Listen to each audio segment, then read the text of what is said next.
Nakakaawa po to si Tito Soto kasi ang bilis po, no? At saka ngayon ang mga banat po sa kanya,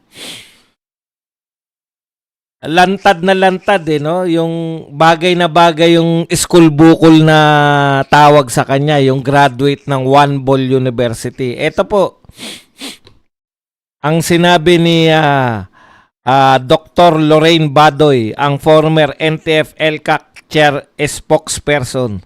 How dare you, a graduate of One Ball University, lecture the learned men and women, justices of highest court in the land about something you don't have the slightest clue about? Kita nyo? How dare you, Tito Soto, na banatan ang Supreme Court, pinakamagagaling na mga tao, no? Kung may isang tumpok po ng mga tao na masasabi nating pinakamatatalino, pwede po nating ituro yan pong Supreme Court na grupo po ng pinakamatalinong tao dito sa Pilipinas. No? Kakantsawan mo, kilala naman ng lahat na ikaw ay graduate lang ng One Ball University. Di ba? Okay. Eto pa, ang sinabi naman ni Romeo V. Pokis, hiyang-hiya naman ang mga scholar ng bayan sa mga school bukol ng One Ball University. Maski walang law subject, daig pa ang mga Supreme Court justices.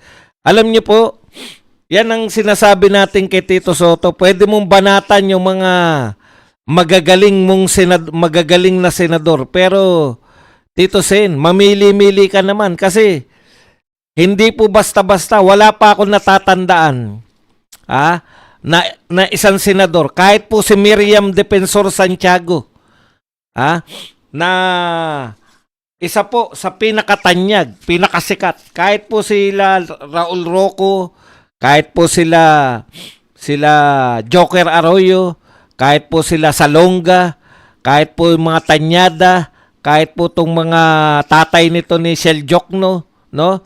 Wala po ako natandaan na senador na bumanat.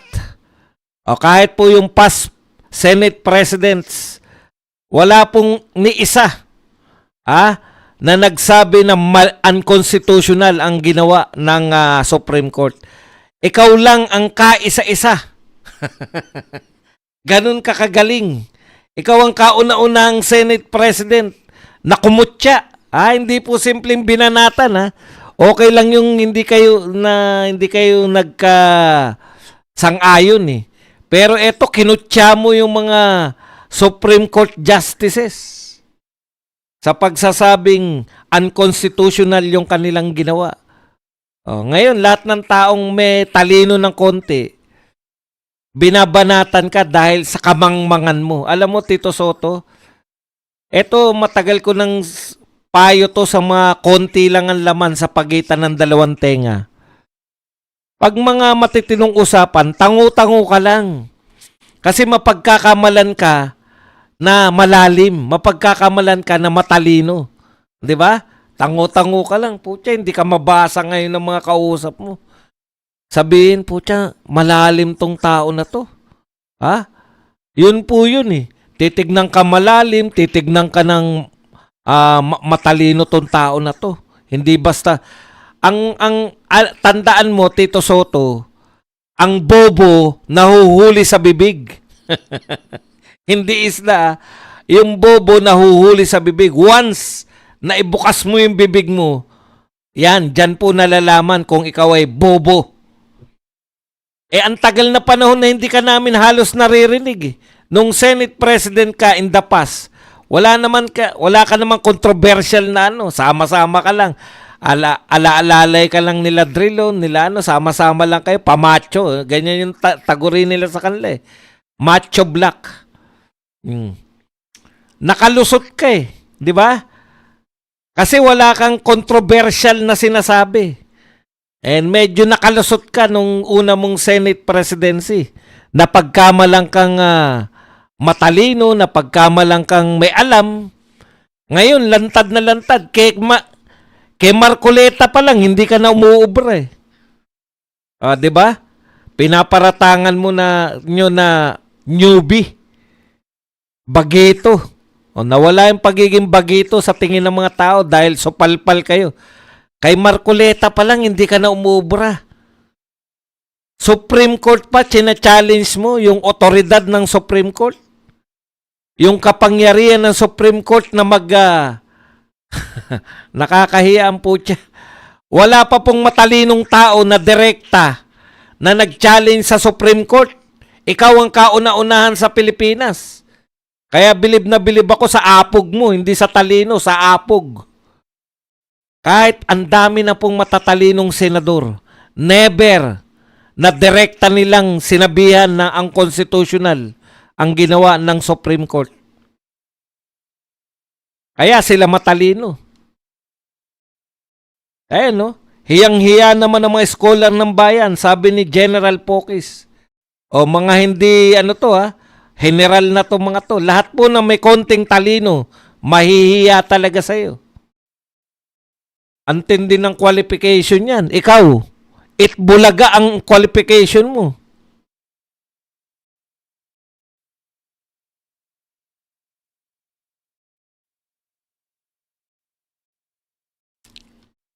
Okay.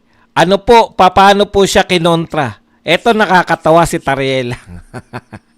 Yung nagpasimuno ng gulo between Chinese Embassy at saka Pilipinas sa modern na usapin ngayon ay wala pong iba kundi to si Tariela, di ba?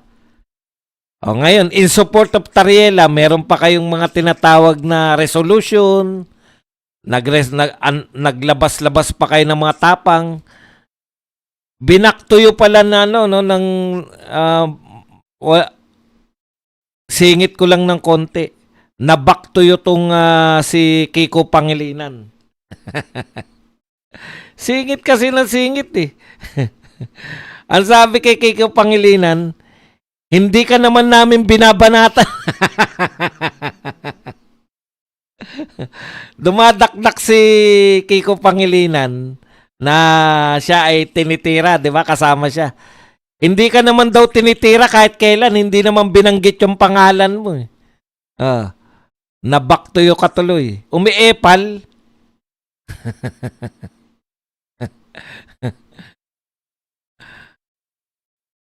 Tapos, ang masakit niyan, Tito Sen, etong si Tariela mismo na kumbaga kinarga nyo yung laban sa Senado, malamang ikaw nagpasimuno na kargahin yan dahil involved ka eh, no? Hinigitan mo pa. Si Tariela na araw-araw nakikipaglaban sa Chinese Embassy, hinigitan mo pa. Hindi po nanawagan si Tariela ng persona non grata eh. Ginamit na ni Tariela yung Senado sa kanyang personal na laban sa China, sa Chinese Embassy. Ngayon, eto naman, hinigitan pa ni Tito Soto. Pag-aaralan daw niya kung ipepersona non grata yung mga taga-Chinese Embassy. Ngayon, nag-post yung pong Chinese Embassy ambassador. Asan na ba yung post niya? Eto ang problema, nawawala yung nawawala yung mga tinatantosan ko eh. Asan na ba? Uy.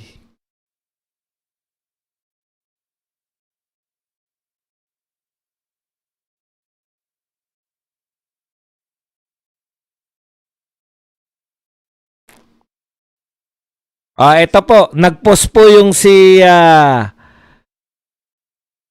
Jing, anong pangalan nito? Sa Chinese Embassy sa Manila, ayan, nag-post po ng picture. Ngayon lang po to. Nag-post ng picture with First Lady Lisa Marcos. Ang sabi pa ng caption nito ng Chinese Embassy Manila, pleasant talk with First Lady. Yan. Jay Tariela, sabihan mo nga na pro-China. Yung First Lady may picture with the Chinese ambassador to the Philippines. O ayan, no? Sweet na sweet, nakangiti pareho. Sabihin mo nga, Jay Tariela na ano. Tapos, meron pang caption na pleasant talk with First Lady. Si Chinese ambassador, ano na nga palang ngalan nitong Chinese ambassador na to? Jingking? Paano yan? Jay Tariela. Pro-China ba si First Lady?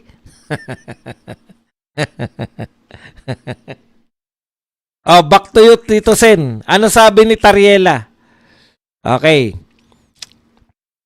Tariela supports Philippine President Ferdinand Marcos Jr. stance that just declaration. Yung declaration of persona non grata ay measure of last resort. So sinusuportahan niya na hindi dapat ideklara na persona non grata itong mga Chinese embassy officials. Ayon pa kaya Tariela, yan. Sinusuportahan niya yon bilang measure of last resort. Kumbaga kung wala na talaga na wala nang pag-asa yung relasyon ng Pilipinas at China, doon lang tayo magdedeklara ng persona non grata. Akalain mo yun, Tito Sen? Soto, makinig ka. Akalain mo yun? Sinausawan mo lang si Tariela, sinuportahan mo lang si Tariela, tapos hinigitan mo pa persona non grata. Pagkatapos, ang balik sa'yo ni Tariela, hindi ka sinusuportahan. Ang sinusuportahan ni Tariela, yung pahayag ni BBM na ayaw niyang magdeklara ng persona non grata with Chinese embassy officials. Asan ka na ngayon? Iniwang ka na sa ere ni BBM tungkol dyan sa persona non grata. Ang pinakamasakit, yung pinagtanggol mo dyan sa persona non grata issue na yan, iniwang ka pa ni Tariela mismo. Iniwang ka sa ere. So, sino na lang ang may gusto ng persona non grata? Walang ni isang senador ang nagsabi na susuportahan namin si Tito Soto dyan sa persona non grata. Wala. Ikaw lang mag-isa. Isolated ka, boy. Dahil school bukol ka. Taga Wanbol University graduate ka. Lalo kang ma-isolate dahil tinitira mo yung Supreme Court. Nagbaback to you yung Supreme Court sa inyo. Pero hindi mo maunawaan dahil pang matalino yung sinasabi ng Supreme Court.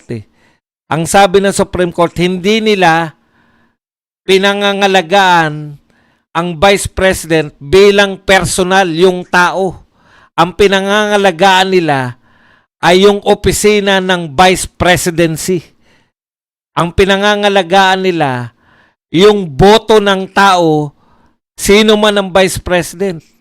Kaya yung report nila na yan, pangangalaga sa opisina ng Vice Presidency na hindi po pwedeng kahit sino na lang.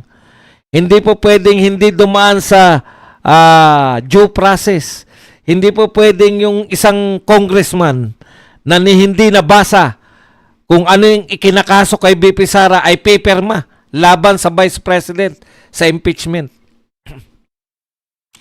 Yan po ang kahulugan. Siyempre, hindi mo maunawaan yan. Yan, one ball ka eh. Wala naman sa inyo yan eh. Nakikinig ka lang sa yung legal luminaries.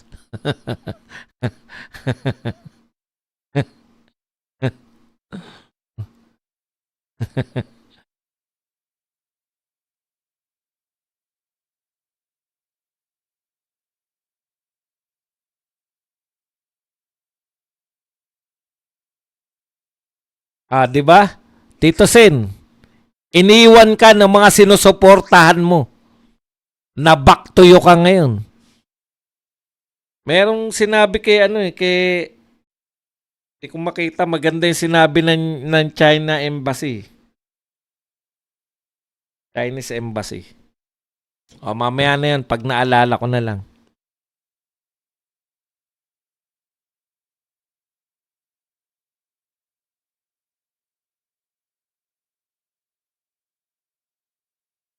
Okay, dito naman po, no?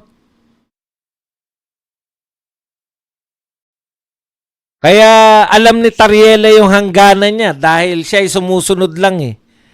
May nag-uutos lang sa kanya nung sinabi ng presidente na ayaw niya sa persona non grata eh. Di baliktad siya ngayon. Hindi kawawa ngayon yung humigit pa yung tangingot kasi. Sa madaling salita, tangingot ka kasi kaya yan naiwan ka sa ere.